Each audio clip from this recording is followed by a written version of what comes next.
Hello, beautiful community. I've been too ill to speak with you over the last couple of days. I know it's been difficult for you and you've missed me so much. But we're going to have a chat today about whether Jordan Peterson got cooked by a bunch of college kids debating God. We don't do too much point scoring and reacting to trashy stuff going on in our culture. But sometimes reacting to trashy stuff constructively enriches us in a way that transcends the trashy stuff that's before us and actually makes us sort of, if not better citizens, and sort of better discursive operators in our society. Are you ready, beautiful community? We're going to press go on this. And the format is Peterson's a Christian, or supposedly a Christian, and he's up against 20 college kids who say they don't believe in God. So do you believe in the all-knowing, all-powerful, all-good notion of God? What do you mean by believe? Do you think it to be true? That's the circular definition. What do you mean when you say you believe? How is that circular? Because you added no content to the answer by substituting the word true and believe. I said you think it to be true. All right. So if you believe something, you stake your life on it. If you believe something, you stake your life on it. This is just not my values. I mean, look at me. I'm profoundly ill. I've been ill for 20 years, but I've had life-altering deterioration in illness in the last 2 months. Microvascular damage in the lungs and heart and so on. I can't stand up. Today, I missed a medical appointment that was an appointment from bed on Zoom because I was too sick to take it. But if you wheeled me here in a hospital bed, I would not be doing what Jordan is doing, and Jordan is scowling at college children. If you scowl at children, it means you're a baby yourself in need of a hug. So this is completely against my culture. That's the first observation to make. I'm 44. If I'm speaking to a bunch of 20-year-olds who might be naive about all kinds of stuff, or might just be naive the way highly intelligent, educated people are naive about philosophical issues, or theological issues sometimes, I wouldn't be scowling at them. I'd be saying, hi, kiddo, awesome question, proud of you. Actually, I think this question is not as good. Here's why. But here's how I'd answer it.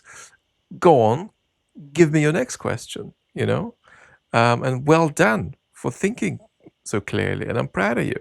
So that's how I talk to babies. But Peterson, who's in his 60s, scowls at babies on TV. And only babies scowl at babies on TV. What do you mean by that? Look at that guy. You live for it, and you die for it. That's what I mean by that. It isn't something that you say. It isn't something that's associated with logical consistency. It's not declarative. It's not propositional. It's not a figment of your imagination. It's the presupposition of your attention and your action. And you're either fragmented, in which case... Okay, so alarm bells are ringing here already. Why? It's because Jordan sounds complexly evasive on the question of getting something right, on the question of saying something and it being true or false. And the alarm bells are ringing because our relationship to truthfulness can be a very complex thing, but the value of truthfulness is in many ways quite prosaic. Let's just illustrate this, right? Imagine that we're all in a very primitive human society and we've encountered a river and we're going to figure out if there's any fish there. Imagine the following 4 steps that would happen inevitably with the merest semblance of collective human coexistence that would immediately give rise to the value of truthfulness, a very basic value that Peterson's making out to be enormously complex. In that primitive human society, Ricky would go to the river and tell the rest of the group there's lots of fish in the river. Ricky will be making an intervention into the information pool of his social group. He'll be doing it well or badly, but he's doing it. So that's the first thing you've got to understand. It's inevitably going to happen. The second thing that's inevitably going to happen is that the rest of the group will react well or badly to what Ricky has said. They might trust him, they might like him, they might think that he's relaying accurate information, they might be suspicious. The third thing that will happen is that they'll react to Ricky in the way that conditions either Ricky or the social group as a whole to handle such information sharing better. That's to say that they'll react to Ricky in the way that encourages the situation, because these folks want to eat and survive, encourages a situation whereby either Ricky shares the information accurately about what's in the river. Let's say he says there's lots of fish, and there's lots of fish. That's an accurate sharing of information. But what they don't want is for Ricky to say there's lots of fish and there to be no fish there at all. So their response will be culturing either Ricky or the group into a situation where there is an effective information sharing process going on. So they'll either be wanting a situation where Ricky tells them the right thing about the river, or Ricky gets replaced by somebody else who does because Ricky can't. And that's the third thing. And the fourth thing that you're going to get there is that it'll become immediately clear that there are two things that can go wrong for Ricky, or two things that the group needs to culture Ricky out of. The first is deceiving himself, coming to the river and saying, there's lots of fish here, whereas in fact there aren't any. And the second is deceiving the group, coming to the river, seeing there's lots of fish, picking up a few for himself, and then lying to the group about it so that he gets to eat extra.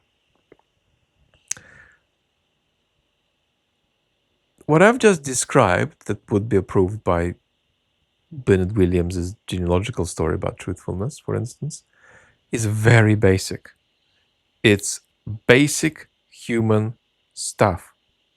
Trying to score some fish from the river in the context of a primitive human society, and you already have the value of truthfulness there. We've already established that it's available to that group, just if they engage in that interaction, to understand that Ricky might be deceiving himself and that Ricky might be deceiving the group. Deceiving himself, Ricky will be failing to be accurate. Deceiving the group, Ricky will be failing to be sincere, but both are virtues of getting things right in the world, virtues of truthfulness. So depends on what you mean by depends, and depends on what you mean by mean, and depends on what you mean by truth.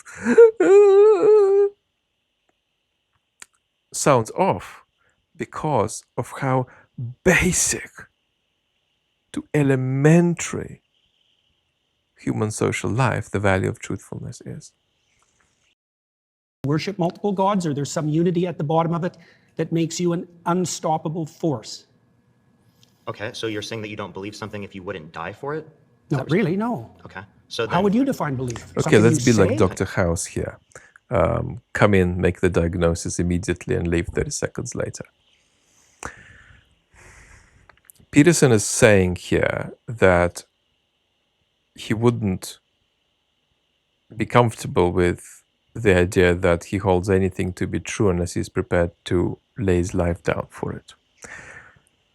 This kid and the other 20 kids find this absurd. They know that he can't quite mean what he says, and they wonder, what does he mean? What the hell is going on here? And they have no answers. Is Peterson just BSing, or is there something more substantive going on? And if there is something more substantive going on, is Peterson handling that substantive thing responsibly, or is he handling it in the way a trickster would, who's in an ethically inadequate exchange with these young kids? So there is actually something going on. And what's going on primarily is that Peterson is in a pragmatist position epistemologically. Pragmatism is a view that takes very far the thought that knowing the world and acting in it are inseparable.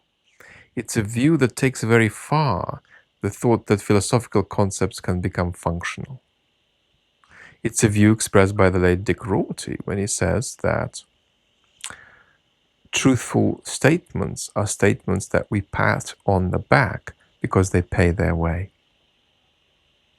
Where you land, if you think along that kind of tradition, is with the thought that there may not be a conflict between the claim that there is a God and the claim that there is no God. There's nothing inherently wrong with that, except that it's a philosophical mistake. Many people from other traditions would claim that. People of a Wittgensteinian bent of mind would claim that too. So that's where Jordan is coming from. He is essentially arriving at the claim that there is a God by using as a kickoff platform just the thought that our moral thought is purposive, that we need a spiritual dimension, and so on and so on and so forth. He's not specifically saying that he is there to arbitrate a dispute between two kinds of claims, whether there is a metaphysical order beyond human beings in the universe and whether there is not. Now, I think that that's a mistake because fundamentally there's going to be a conflict, not just between the claim that there is a God and the claim that there isn't a God, but there is going to be a sociological problem there because most believers in God will find what Peterson says too weak. They will want for their claim that there is a God to be in conflict with the claim that there is no God in the way Peterson doesn't. But imagine we just grant all of that to Jordan. He is still ethically failing the children and behaving like a baby himself. Because he has brought in a philosophical background to his discussion that is going to be obscure to everybody in the room. Not just because they're unaware of it as a possible position, but because they're unaware of it as a possible position to which there are many other incompatible alternative possible positions. These kids are not making this choice that Jordan Peterson is making because they aren't aware of the options, because they haven't got a master's or degree or PhD in philosophy. So if you bring something like that to the table, you can't be manipulative in the way you handle it. You have to be open and say, hey kids, so look, there are different traditions of thinking about this in the history of the West. And here are some of them, and I think thinking about it could actually transform the way we address ourselves to some of the questions before us today. I know that sounds complex, but just give me a few minutes and I'll try to get us there.